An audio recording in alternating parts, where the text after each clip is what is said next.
móveis doados dividem os cômodos da casa da Valdeci. Aqui é a cama de beliche, né? Como a gente não tem criança, mas a neta vem de vez em quando, posa aqui. Aqui é o roupeiro, né? Aí aqui é o sofá, a sala, né? Ela e o marido moravam em um dos bairros mais atingidos de São Jerônimo. Pularam de abrigo em abrigo até conseguir uma das casas temporárias. São 30, como a dela na cidade. Os módulos foram cedidos pelo governo do estado. Toda noite a gente olha e se lembra, né, de onde a gente estava, onde a gente está agora. A gente tem que se conformar, viver um dia de cada vez. Né? Pelo menos a gente está bem, tá resguardado, não está aquele tumulto, todo mundo junto uns com os outros. A gente tem o cantinho da gente, né?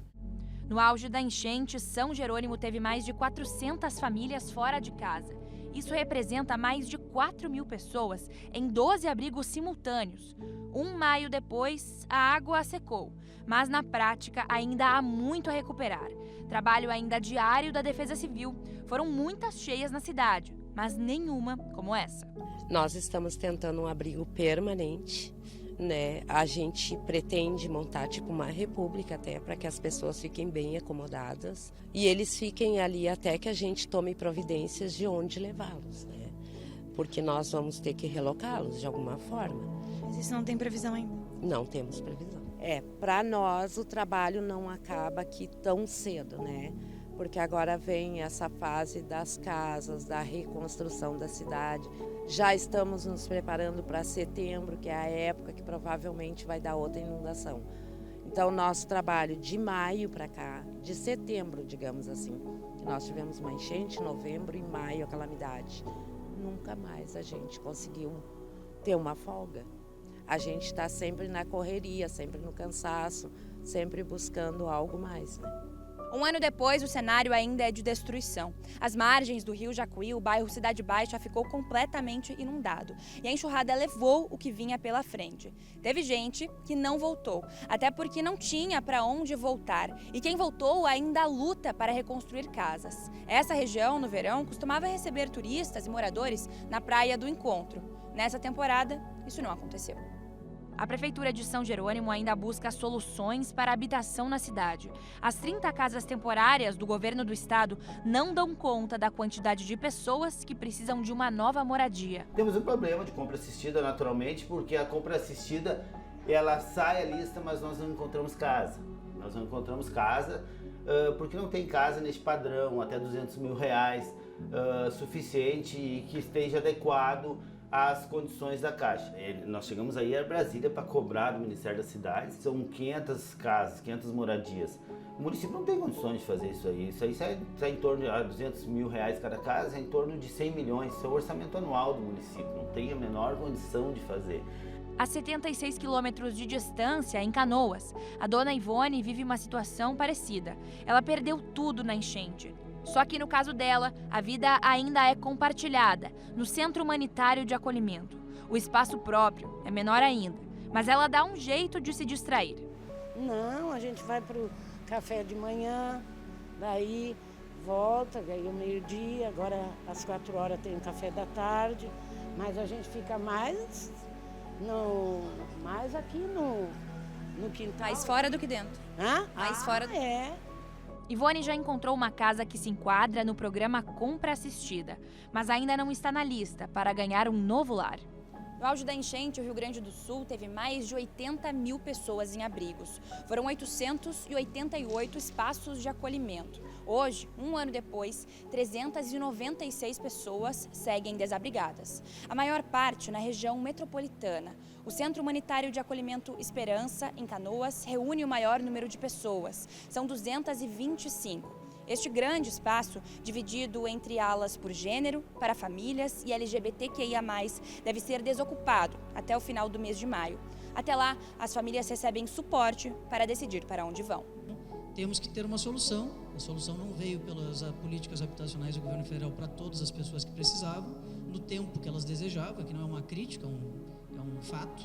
No início deste ano, nós começamos a montar as casas temporárias do governo do estado, que estão estabelecidas em outros locais do Rio Grande do Sul. Nós já instalamos essas casas temporárias em Porto Alegre e em Canoas. As prefeituras de Porto Alegre e Canoas estão fazendo serviços complementares e nós pretendemos, durante o mês de maio, levar essas pessoas que ainda moram nos centros humanitários para essas casas.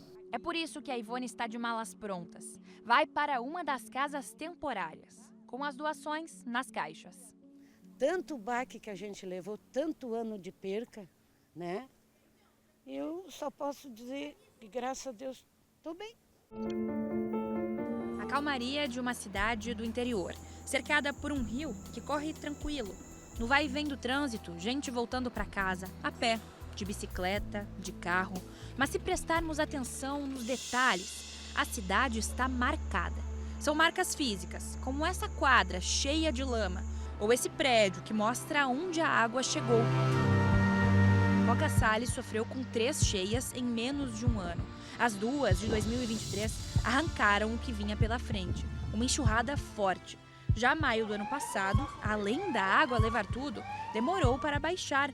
Chegou onde não tinha chegado e impediu que a cidade se recuperasse. Os moradores tentam seguir a vida. Adaptações que eram para ser temporárias se tornaram quase permanentes. A Igreja Matriz São José é um exemplo. Parece mais um cartão postal do município. Mas atrás, a Escola Estadual de Educação Básica está improvisada na capela adjacente. 215 estudantes dividem este pequeno espaço. O banheiro é um só, para todos os alunos. O do lado de fora teve que ser alugado. Assim, no improviso, há 1 ano e 8 meses. No primeiro momento foi difícil até para nós, né? Pensar assim, aqui é a escola Padre Fernando, mas tivemos que forçar isso em nós para depois passar para os alunos que aqui é a nossa escola Padre Fernando a partir de hoje. Porque se sabe hoje então que o município está com 4 áreas, né, disponíveis para ser construída então a nossa nova escola, né, a escolha de uma dessas áreas para a nossa nova escola.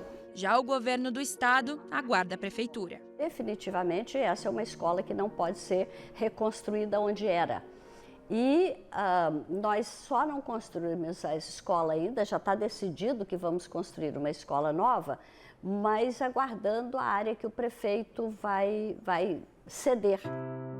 Não foi só em Roca Sales que a educação sofreu. Durante a enchente de maio, mais de 1.000 escolas estaduais foram atingidas, de forma direta ou indireta.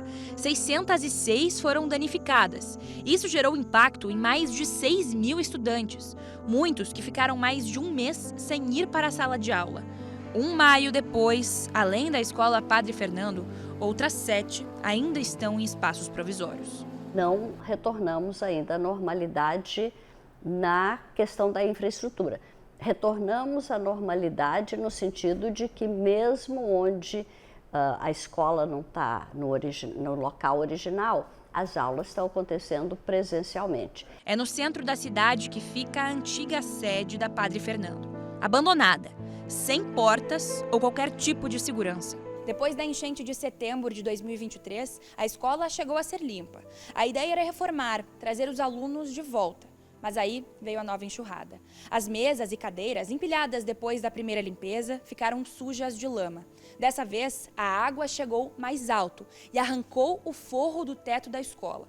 1 ano depois, as salas de aula ainda estão sujas e abandonadas. E aqui mais à frente, não dá para diferenciar o que um dia foi pátio ou quadra. As plantas cresceram por cima da lama da enchente. Aqui existiam 3 degraus que levavam ao restante da escola. Só que a lama endureceu e não dá mais para ver o chão. A minha sala era nesse espaço, tinha tudo móveis sob medida, nem parece a mesma sala. Como é que é entrar aqui depois da enchente? É um choque, assim, porque é inacreditável tudo o que aconteceu, mas graças a Deus estamos vivos e todo mundo bem. É a escola do Arthur, que sente todo dia a diferença entre estudar na sede antiga e na improvisada. Lá era maior, tinha mais espaço, mais sala, tinha 2 quadras, era maior, bem maior. É que mais do que na escola, o Arthur carrega o peso da enchente em casa também. Aí estão a Sinara e a Edi, mãe e avó dele. Hoje, felizes em casa mais uma vez. Mas os 3 precisaram lutar pela vida. Foram 18 horas neste espaço, que fica entre o forro e o telhado. E o detalhe, junto a 9 vizinhos, venceram o frio, a dor, a ansiedade e o desespero de ouvir outros moradores pedindo ajuda sem poder fazer nada. Nem sei quem era que me puxava para os braços. Teve uma hora que eu pensei, não tem mais como, porque apertava tudo. Mas nessa hora tu faz o que tu pode, porque a água vinha vindo, vinha, ó. Eu disse, não tenho o que fazer, mãe, vamos. E a mãe dizia, não vamos, que não vai vir aqui em cima. Daí o vizinho disse, não tenho o que fazer, dona Edi, não vamos deixar a senhora morrer aqui.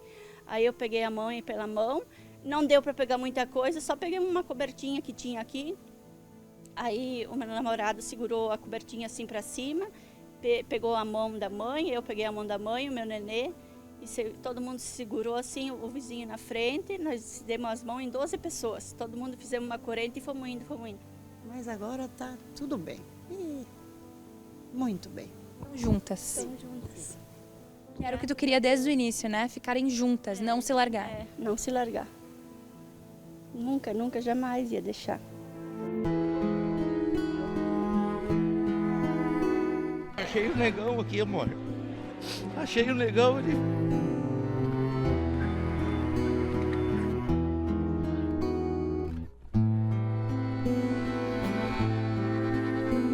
Todo mundo só quer um lugar ao sol. Não foram os humanos os únicos que perderam os lares durante a enchente. 20 mil animais pelo estado precisaram ser resgatados. Muitos não conseguiram voltar para casa. A solução foi, durante o auge das inundações, abrir abrigos para acolher esses animais. Quase 500 foram criados em um mês. Esse é o maior abrigo ainda em funcionamento aqui no Rio Grande do Sul. Fica na Secretaria de Bem-Estar Animal, em Canoas, na região metropolitana de Porto Alegre. São mais de 700 bichos, entre cachorros, gatos e alguns cavalos. Envolve muito trabalho, muito esforço de toda a equipe. Nós temos hoje um quadro de 38 tratadores para cuidar de todos esses animais. Fora os veterinários e o auxílio dos voluntários, que a gente não pode deixar de citar, porque eles tiveram um papel fundamental desde o início. Só aqui são 4 toneladas de ração por mês. O trabalho é diário e constante. O maior desafio sempre é achar um lar para essas feras. A Simone perdeu a fiel escudeira dela há 15 dias. Hoje se viu encontrando um novo amor. Como eu sei que eles precisam muito e nós também, então eu resolvi adotar. Eu até já escolhi a minha. Tu escolheu agora mesmo de manhã. Teve alguma preferência, alguma coisa assim? Eu queria um porte de pequeno a médio, até por causa do meu pátio, entendeu? Então a gente botei o olho e é aquela ali. Porto Alegre e Canoas são as 2 cidades do estado que mais têm animais para adoção mesmo depois de um ano. Durante a enchente, a Bruna e a Cássia administravam um hospital de campanha veterinário, montado junto à usina do gasômetro. Passaram por lá mais de 6.500 animais. Agora, neste sítio, na Zona Sul, elas cuidam de 80, entre cães e felinos. A gente faz feiras de adoções, né? A gente chama de Dia da Visita aqui no sítio, que tem bastante gente interessada também em conhecer o sítio. E nesse Dia da Visita a gente já faz as feiras de adoções presenciais aqui no sítio. Nós divulgamos sempre no Instagram, que é @abrigo do gasômetro. O pessoal quer sempre aquele clichê, né? O pequenininho, o porte pequeno, que vai fazer xixizinho no tapetinho já adestrado. O mundo perfeito, né? Mas a realidade não é essa. A realidade é que muitos cachorros eram de rua, são cachorros grandes, cachorros que não têm a pelagem como o pessoal quer, que é peludinho, né, preto, enfim. E aí acaba que eles ficam sendo deixados de lado. Nas redes sociais, as amigas recebem 50 pedidos de resgate por dia. Elas são contempladas com um edital da prefeitura, que vai até o final do mês de maio. São R$ 377 por cachorro. A verba não cobre nem a metade dos gastos com os animais. A gente reforma tudo, é com doação, é a gente, né, enfim... arrecadando. A gente está fazendo novas baias para o inverno, porque, né, enfim, abertas, eles vão ficar com frio. Mas é isso, a gente está tentando não só pegar esses animais das enchentes que não vão ser adotados, e sim também futuramente os da rua. Mas a luta por um lar às vezes tem um final feliz. Essas duas são mãe e filha. Nem parece, mas a mãe é a menorzinha, a Maju, e a filhote de 10 meses, a Gaia. A Maju foi resgatada de barco lá na época da enchente e entregue no Pontal. Quem estava voluntariando lá no Pontal era a Raquel. E tudo começou como um lar temporário, né, Raquel? Isso, eu já estava uns 3 dias no Pontal e eu já estava querendo trazer alguém para ajudar, porque a gente vê os cachorros indo e vindo e tinha um espaço aqui, né? Eu estava amaciando com os meus pais e tal, e eu trouxe ela para casa. Os outros 2 filhotes da Maju estão com a melhor amiga da Raquel. Elas não tiveram muita opção, a escolha não foi bem delas. Ficou tudo em família. Acho que ela conquistou o coração de todo mundo aqui e a filhote também, porque a nossa intenção não era ficar. Nossa, 3 filhotes aqui em casa por 3 meses, tenta não ficar com algum.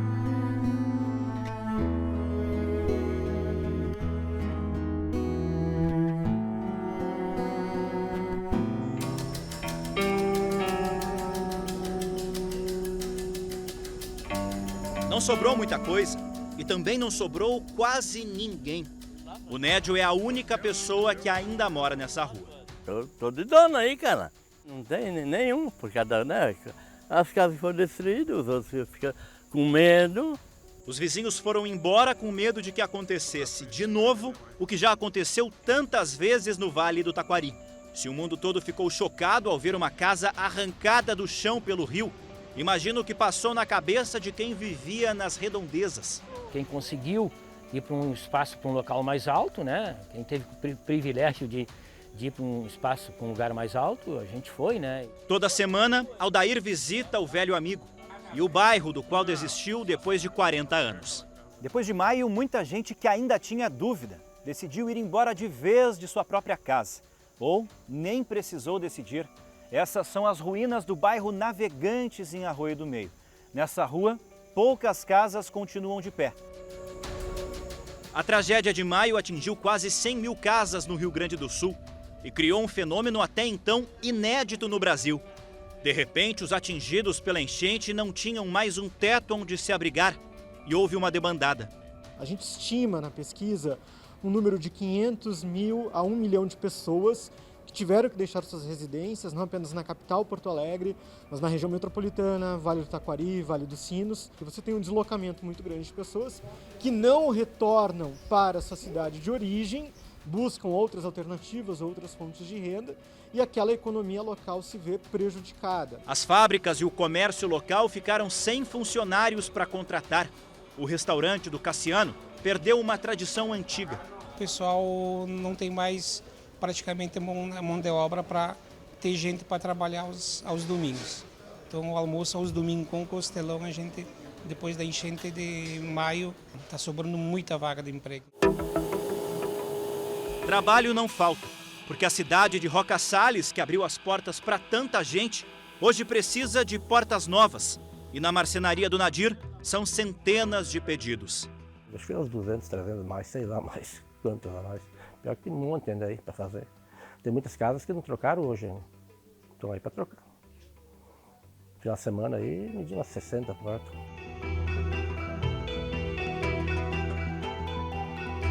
Mora muita história numa casa abandonada. A família da Maria Luísa foi embora em setembro, na outra cheia, e se preparava para voltar justamente no mês de maio, quando alagou de novo. Essa casa foi uma casa onde a gente adquiriu ela com muita dificuldade, e aqui nós vivemos momentos muito felizes, junto com toda a família, com netos que agora estão chegando cada vez mais. E o que me dá muita tristeza ao retornar aqui. Gostaria sim de retornar, mas eu tenho medo do que eu vou sentir quando estarei aqui dentro, principalmente durante a noite. Domingos é outro que cansou de recomeçar perto do rio e mudou de cidade. Ainda visita a casa que construiu anos atrás, onde tinha o sonho de aproveitar a vida de aposentado.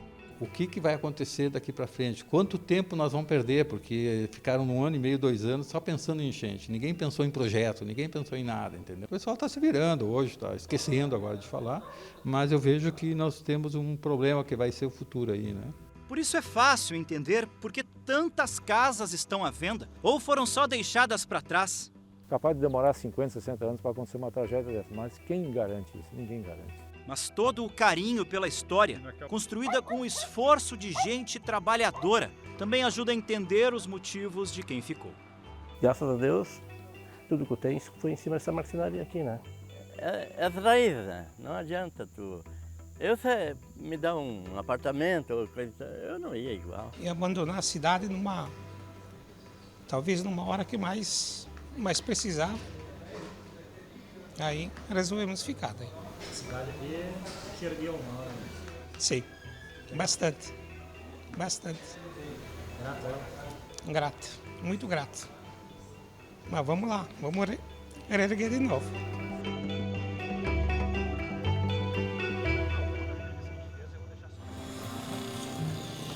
Batem os martelos sobre o rio. São parte de uma longa empreitada. Trabalho que, aos poucos, de peça em peça, ganhou tamanho, forma e ligou de novo 2 cidades e um número incontável de pessoas. Mas olhando daqui de longe, as pessoas ficam deste tamanho e as peças e todo esse trabalho nem aparecem. Só dá para ver a ponte, que demorou 1 ano para ser colocada de pé novamente. É por isso que reconstrução é, antes de tudo, um exercício de paciência. Lição que o motoboy, sempre apressado, aprendeu de 1 ano para cá. Tiver que esperar uns segundinhos aí. Ah, a gente espera, né? Faz parte. Esperaram bastante antes, né? Ah, antes esperava mais, né? As enchentes causaram mais de 200 bloqueios nas estradas. De uma hora para outra, deslizamentos taparam rodovias de terra. A correnteza rasgou o concreto como se fosse papel. E obras imponentes e complexas pareceram frágeis diante da força da natureza. Mas aí, acordando na quinta de manhã, vem a notícia de que caiu a ponte, né? Rodrigo mora em Lajeado, mas trabalha em uma clínica de fisioterapia em Arroio do Meio. E quando 2 pontes caíram, as cidades separadas pela água ficaram isoladas uma da outra. Ou quase. Rodrigo primeiro enfrentou longas filas para atravessar o rio, de barco. Navegava todo dia até o outro lado. Depois, foi a pé, por cima da passarela flutuante instalada de emergência no leito. Tinha que se usar corda e tudo mais, e um ajudar o outro para ninguém escorregar e ninguém cair, porque a subida era muito mais íngreme e muito mais difícil, né? Com o passar dos dias, o pessoal foi trabalhando na questão de britas, de fazer escadinha, de fazer um trajeto mais viável, né?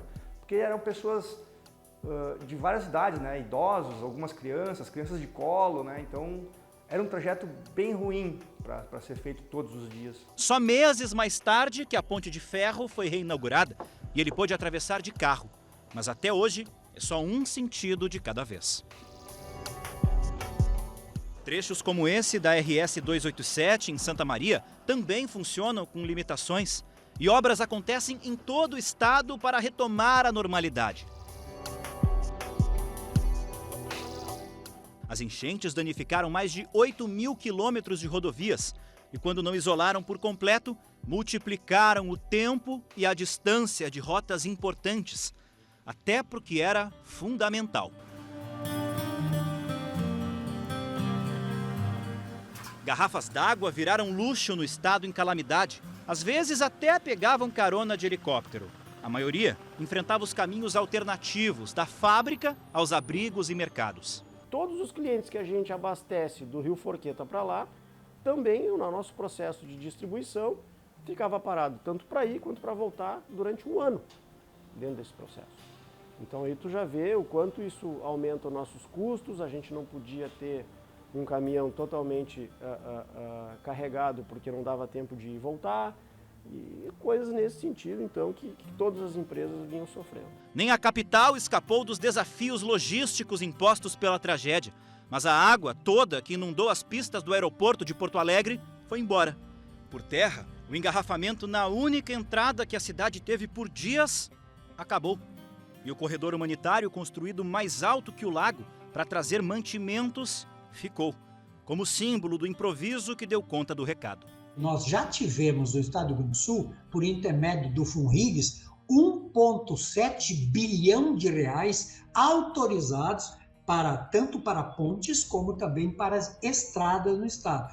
Quando a gente tem o recurso autorizado, aí entra no processo de contratação, que 90% delas já têm empresas contratadas para então apresentar os projetos executivos e ordem de início de obra. Ainda faltam pontes e estradas e acessos e muitas marteladas para resolver. A previsão é que ainda leve 2 anos para chegar a uma reconstrução completa. E aquela lição de paciência segue valendo. Ter uma locomoção melhor no outro lado e poder fazer as coisas com mais facilidade é ouro, né? Era o que todo mundo esperava, então não tem como alguém poder reclamar, pensar em reclamar da Ponte de Ferro porque tinha que esperar, né?